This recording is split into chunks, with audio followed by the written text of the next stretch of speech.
Good morning for today's devotion, responding to rejection. Scripture reading, Colossians chapter 1, verse 18 through 22, and key verse, John chapter 1, verse 12. But as many as receive him, to them gave he power to become the sons of God, even to them that believe on his name.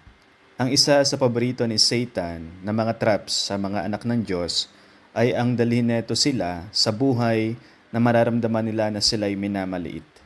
Kadalasan, pag ang isang tao ay nararamdaman niya ang rejection, ito ay hindi nagmumula sa panlabas na criticism. Ito ay kadalasan nagmumula sa kalooban. Maraming tao nararamdaman nila na sila ay rejected dahil sila mismo ay nire-reject nila ang kanilang sarili. Ang pinakaugat ng mga pakiramdam ng rejection ay maraming mga factors yan. For example, yung mga dati nating buhay, lalo nung tayo ay mga bata pa lamang, maaring naramdaman natin na tayo ay walang pakialam sa atin ang ating mga magulang, or ang lagi nakikita sa atin yung mga pisikal na mga pagkakamali natin.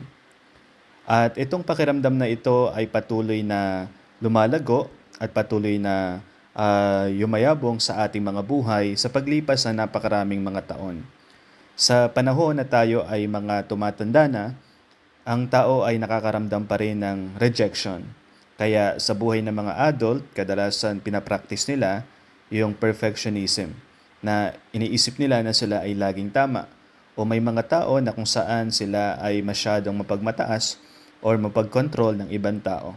Or may mga ilan naman ang hinahanap nila, gusto nila lamang nilang mapag-isa or maipagsantabi yung kanilang mga sarili. Kung ikaw ay mananampalataya, lagi mong tatandaan, ikaw ay anak ng Diyos.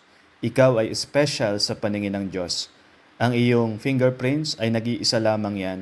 Ang iyong kaluluwa ay nag-iisa lamang yan na mula sa Diyos. Kaya kung ikaw ay dinadaya ni Satan na maramdaman mo ang rejection or pagtatanggi, lagi mong tatandaan na yung sinabi ng Ama para sa iyo. Hayaan mo na yung Amang nasa langit ang sumagot sa mga atake ni Satan. Sabi again sa John 1:12, ipinapahayag neto na lahat ng tumanggap kay Kristo ay binigyan sila ng karapatan na maging mga anak ng Diyos, yung mga sumampalataya kay Jesus. Sinabi rin sa John 3:16 na napakataas, napakadakila ang pag-ibig ng Diyos sa iyo. Kaya ipinadala niya yung kanyang anak, si Jesus, upang mamatay para sa iyong kasalanan. Sinabi rin sa 1 John 3:1, makikita natin dito na matututunan natin ang isang mapagpalayang katotohanan na ang pinakamahalaga lamang na opinyon ay yung nagmumula sa Diyos. Dahil ang mundong ito ay hindi tayo kilala. Pero tayo, nasa Panginoong Diyos tayo, at lahat ng mabuting kaloob ay ipinagkakaloob sa atin ng Ama nating nasa langit. Kaya isang pagpapala sa iyong buhay na ikaw ay tinatawag na isang anak ng Diyos. Tayo manalangin. Dakilang Diyos, ako ay iyong anak, Ama.